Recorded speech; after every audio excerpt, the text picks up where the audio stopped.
magandang umaga po sa ating lahat. Narito ang latest weather update ngayong araw ng Tuesday, July 2, 2024. Unahin po muna natin yung mga weather systems na sa kasalukuyan nakakaapekto sa ilang bahagi ng ating bansa at posible magdulot ng maghapon na mga pag-ulan. Sa ngayon po, patuloy pa rin ang epekto ng Intertropical Convergence Zone or ITCZ. Ito po yung pagsasalubong ng hangin mula sa northern at southern hemisphere. At yung pagsasalubong na hangin po nito ay posible magdulot ng mga kaulapan na magdadala naman ng mga kalat-kalat mga pag-ulan sa areas po ng Palawan at ilang bahagi ng Mindanao area. Sa nalalabing bahagi naman po ng ating bansa, patuloy ang epekto ng easterlies. Ito naman po yung mainit na hangin na nanggagaling sa karagatang Pasipiko. Although nakapekto po sa may eastern sections ng Luzon at Visayas, asahan po natin sa nalalabing bahagi ng ating bansa magpapatuloy pa rin yung mainit na panahon. Although may mga tsansa pa rin ng mga biglaan o mga panandali ang buhos na ulan, dulot naman ng mga localized thunderstorms, kadalasan po yan sa hapon o sa gabis. Sa ngayon po, wala din tayong binabantayan na low pressure area o bagyo sa loob at labas ng ating Philippine Area of Responsibility, kaya for the next 2 to 3 days ay wala po tayong inaasahan na bagyo o low pressure area na makakaapekto sa anumang bahagi ng ating bansa. Kaya asahan po natin magpapatuloy yung mainit na panahon sa malahang bahagi ng ating kapuluan, giba na lamang yung mga tsansa ng mga localized thunderstorms.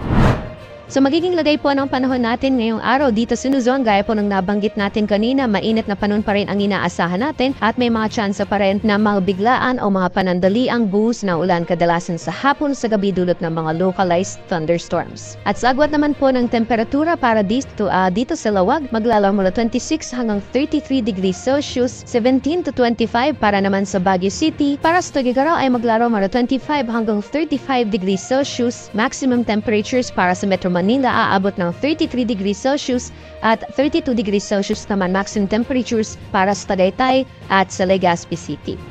Samantalang sa nalalabing bahagi po ng ating bansa, gaya po ng nabanggit natin kanina, dulot ng epekto ng Intertropical Convergence Zone, nakakaapekto sa may southern Mindanao as well as Palawan. Asahan po natin ang posibilidad ng mga kalat-kalat mga pulan para sa Palawan at Zamboanga Peninsula. Samantalang sa nalalabing bahagi po ng Visayas and Mindanao area, magpapatuloy pa rin po yung mainit na panahon, although mataas po yung tsansa ng mga localized thunderstorms, lalong-lalo na dito sa may area ng Western Visayas, kaya paniiyak po yung ating mga kabayan dyan sa mga posibilidad ng malalakas na mga pag-ulan na posibleng magdulot ng mga pagbaha o pagguho ng lupa. Sa agwat naman po ng temperatura para dito sa Kalayaan Islands ay maglalaro mula 25 hanggang 33 degrees Celsius. Agwat naman po ng temperatura for Puerto Princesa, pati na rin sa mga piling syudad dito sa Visayas, maglalaro mula 26 hanggang 32 degrees Celsius. Agwat naman temperatura for Zamboanga, pati na rin sa Cagayan de Oro ay maglalaro mula 25 hanggang 32 degrees Celsius.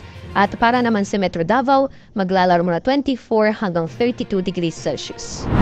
Sa kalagayan po ng ating karagatan, wala pa rin tayong gale warning na nakataas sa namang baybayin ng ating bansa, kaya malayo pa rin makakapalaot yung ating mga kabayan, lalong-lalo na yung may mga maliit na sakyang pandagat.